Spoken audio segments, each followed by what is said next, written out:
Scorned at the end, he was hailed in the beginning as a Filipino version of JFK, a war hero first elected president in 1965 who drove criminals out of Manila, brought lights, water, and roads to parts of the country which hadn't had any. But the reformer gave way to the strong man. Shrewd and ruthless, Marcos declared martial law in 1972. Closed newspapers, jailed political foes, turned Parliament into a rubber stamp. And all the while millions of his people lived in filth and disease, Marcos and his family lived in glittering splendor. 400 cars, 3,000 pairs of shoes for the ex-beauty queen wife, land, skyscrapers, and stock literally around the world. A personal fortune estimated at $5 billion, nearly all of it siphoned from the Philippine treasury.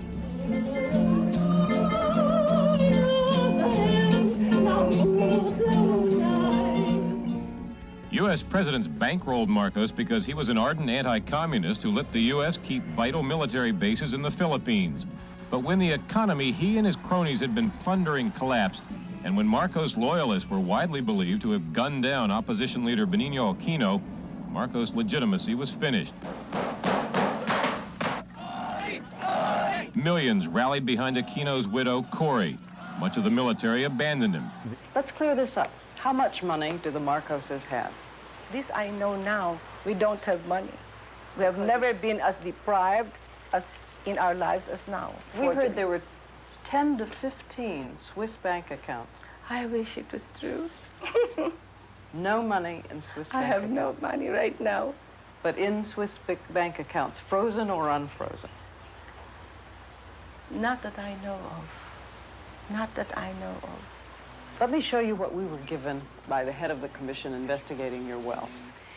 It's a contract with a Swiss credit bank, and you have a false name there, Jane Ryan, that you can sign.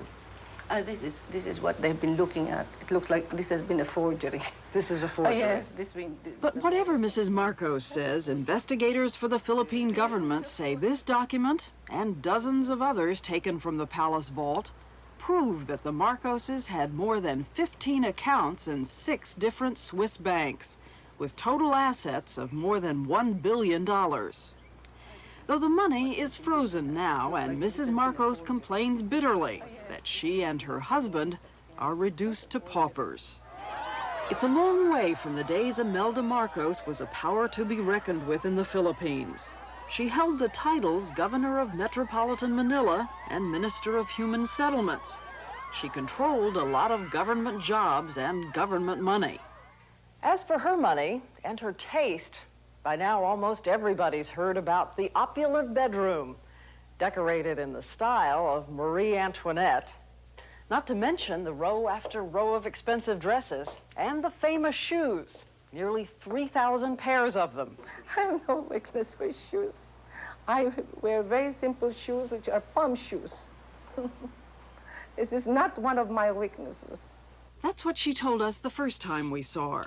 She said that the 3,000 pairs of shoes now in the Palace Museum belong not just to her, but to her daughters and the maids and the nurses at the palace. So when we stopped by on our way back from Manila, we asked her if she and the maids and the nurses all wore the same size. But they're all size 8.5. No. No. That's what they say at the palace. No, we have to look at that. I am positive of this.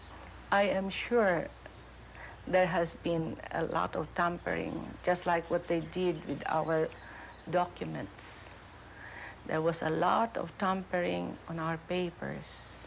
For that matter, I'm only 8.5, only about a year ago.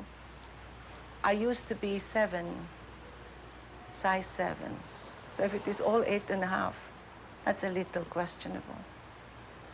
I'm sure I don't have 3,000 pairs.